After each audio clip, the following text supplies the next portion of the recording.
ನಮಸ್ಕಾರ. ಮಾಯಾ ಕನ್ನಡಿ ಚಾನಲ್ಗೆ ಸ್ವಾಗತ. ಈ ಭಾರತ ಸರ್ಕಾರ ಒಂದು ಹೊಸ ವೆಬ್ಸೈಟನ್ನು ಸುಮಾರು 7 ತಿಂಗಳ ಹಿಂದೆ ಅಭಿವೃದ್ಧಿಪಡಿಸಿದೆ. ಏನು ಅಂತಂದರೆ, ನಮ್ಮ ಕುಟುಂಬದವರು ಆಗಿರ್ಬೋದು, ಮತ್ತು ನಾವಾಗಿರ್ಬೋದು, ನಮ್ಮ ಕುಟುಂಬದವರಾಗಿರ್ಬೋದು, ಏನೋ ಒಂದು ಸಣ್ಣ ಅಮೌಂಟು ಅಂತ ಅಂದ್ಬಿಟ್ಟು ಒಂದು ಬ್ಯಾಂಕ್ನಲ್ಲಿ ಡಿಪಾಸಿಟ್ ಆಗೋ, ಇಲ್ಲ ಒಂದು LIC ವಿಮೆ ಮೇಲೋ ಹಾಕ್ಬಿಟ್ಟು ಮರ್ತೋಗ್ಬಿಟ್ಟಿರ್ತೀವಿ. ಇಲ್ಲಾಂದರೆ ಅದು ಏನೋ ಒಂದು ಅವರು ಎಕ್ಸ್ಪೈರ್ ಆಗೋಗಿ ಆ ಮಾಹಿತಿ, ಅದ್ರ ಬಗ್ಗೆ ಮಾಹಿತಿ ನಮಗೆ ಗೊತ್ತಿರೋದಿಲ್ಲ.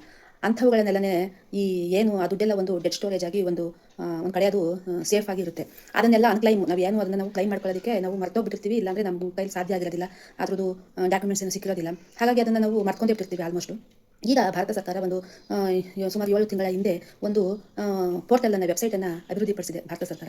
ಯಾಕೆಂದರೆ ಹಿಂದೆ ಪ್ರತಿಯೊಂದಕ್ಕೂ LIC ವಿಮೆಗೆ ಒಂದು ವೆಬ್ಸೈಟು, ಮತ್ತು ಬ್ಯಾಂಕ್ನ ಠೇವಣಿಗಳಿಗೆ ಒಂದು ವೆಬ್ಸೈಟು, ಮತ್ತು ಶೇರ್ ಫಂಡ್ಗೆಲ್ಲ ಒಂದು ವೆಬ್ಸೈಟು, ಇಲ್ಲಿ ಬೇರೆ ಬೇರೆ ರೀತಿ ಬೇರೆ ಬೇರೆ ವೆಬ್ಸೈಟ್ಗಳು ಇರ್ತಾ ಇದ್ದು.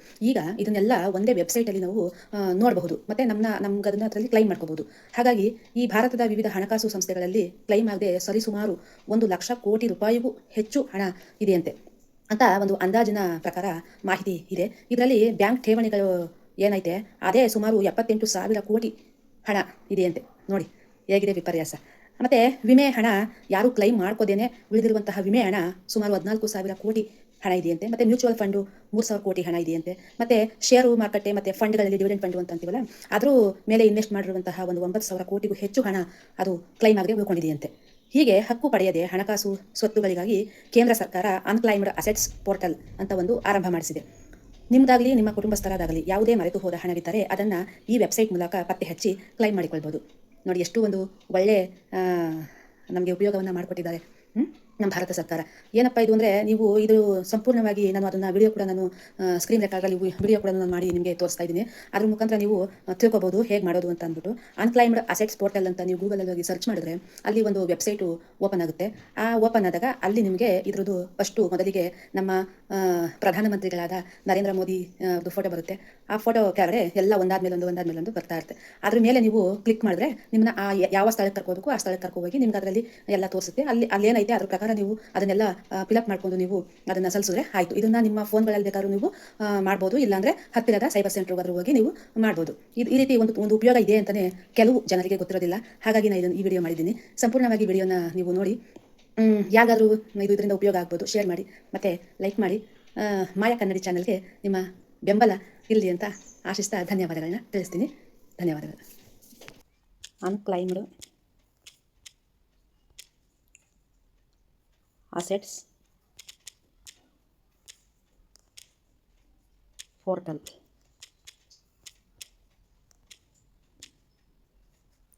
ಹೀಗೆ ನಾವು ಅನ್ಕ್ಲೈಮ್ಡ್ ಅಸೆಟ್ಸ್ ಪೋರ್ಟಲ್ ಅನ್ನೋ ವೆಬ್ಸೈಟನ್ನು ಇವಾಗ ನಾನು ಚೆಕ್ ಮಾಡ್ತಾ ಇದ್ದೀನಿ. ಇದರಲ್ಲಿ ಅನ್ಕ್ಲೈಮ್ಡ್ ಅಸೆಟ್ಸ್ ಪೋರ್ಟಲ್ ಇದಕ್ಕೆ ಈ ರೀತಿ ಇಂಟರ್ಫೇಸ್ ಬರುತ್ತೆ. ಇಂಟರ್ಫೇಸು ಆಪ್ಕಿ ಪೂಂಜಿ ಆಪ್ಕಾ ಅಧಿಕಾರ, ಅಂದರೆ ನಿಮ್ಮ ಹಣ ನಿಮ್ಮ ಹಕ್ಕು ಅಂತ ಈ ರೀತಿ ಒಂದು ಇಂಟರ್ಫೇಸ್ ಬರುತ್ತೆ. ನೋಡಿ, department of financial service PSB alliance ಅಧಿಕೃತ ಸರ್ಕಾರಿ ದ್ವಾರ ಅಂತ ಈ ರೀತಿ ಬರುತ್ತೆ. ನಮ್ಮ ಮಾನ್ಯ ಪ್ರಧಾನಮಂತ್ರಿಗಳ ಫೋಟೋ ಬರುತ್ತೆ. ನೋಡಿ, ಬ್ಯಾಂಕ್ ಠೇವಣಿಗಳು ಮತ್ತು ವಿಮೆ, ಮ್ಯೂಚುವಲ್ ಫಂಡ್ಗಳು, ಷೇರುಗಳು ಮತ್ತು ಲಾಭಾಂಶಗಳು ಎಲ್ಲದಕ್ಕೂ ಒಂದೇ ಪೋರ್ಟಲ್ಲು ಇದಾಗಿರುತ್ತೆ. ನೀವೇನಾದರೂ ಬ್ಯಾಂಕ್ ಠೇವಣಿಗಳನ್ನು ನೀವು ಚೆಕ್ ಮಾಡಬೇಕಾದ್ರೆ ನೀವು RBI ಉದ್ಗಮ್ಗೆ ಭೇಟಿ ನೀಡಬೇಕು. ಇದ್ರ ಮೇಲೆ ಕ್ಲಿಕ್ ಮಾಡಿದ್ರೆ ನಿಮಗೆ ಬ್ಯಾಂಕ್ ಠೇವಣಿಗಳ ಬಗ್ಗೆ ಸಂಪೂರ್ಣವಾದ ವಿವರ ಸಿಗುತ್ತೆ.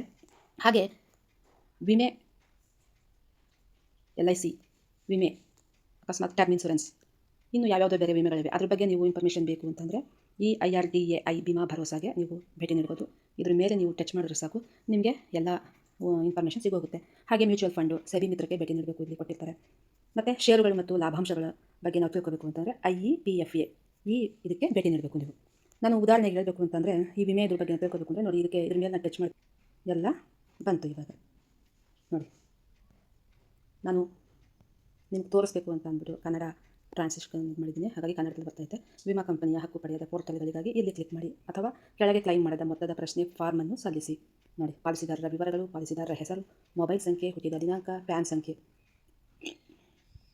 ಮತ್ತು ಅವರು ನಮ್ಮನ್ನು ಸಂಪರ್ಕಿಸಬೇಕಾದ್ರೆ ಸ್ಥಿರ ದೂರವಾಣಿ ಸಂಖ್ಯೆ ನಮ್ಮದು, ಮತ್ತು ಇಮೇಲ್ ವಿಳಾಸ, ಪಿನ್ ಕೋಡು, ಜಿಲ್ಲೆ, ರಾಜ್ಯ, ಮತ್ತು ಸಂಪರ್ಕ ವಿಳಾಸ, ಪ್ರಶ್ನೆ ವಿವರಗಳು ಏನೈತೆ ಅದನ್ನೆಲ್ಲ ಆಯ್ಕೆ ಮಾಡಿ ನಾವು ವಿಮಾ ಕಂಪನಿಯ ಹೆಸರನ್ನು ಇಲ್ಲಿ ಇದು ಮಾಡಿ ಪಾಲಿಸಿ ಸಂಖ್ಯೆಯನ್ನು ಹಾಕಿ ಇಲ್ಲಿಗೆ ಸಲ್ಲಿಸಿದ್ರೆ ನಮ್ಮದು ಏನೈತೆ ಎಲ್ಲ ಡೀಟೇಲ್ಸ್ ಆಗಿ ಅವ್ರು ನಮ್ಗೆ ಕೊಡ್ತಾರೆ.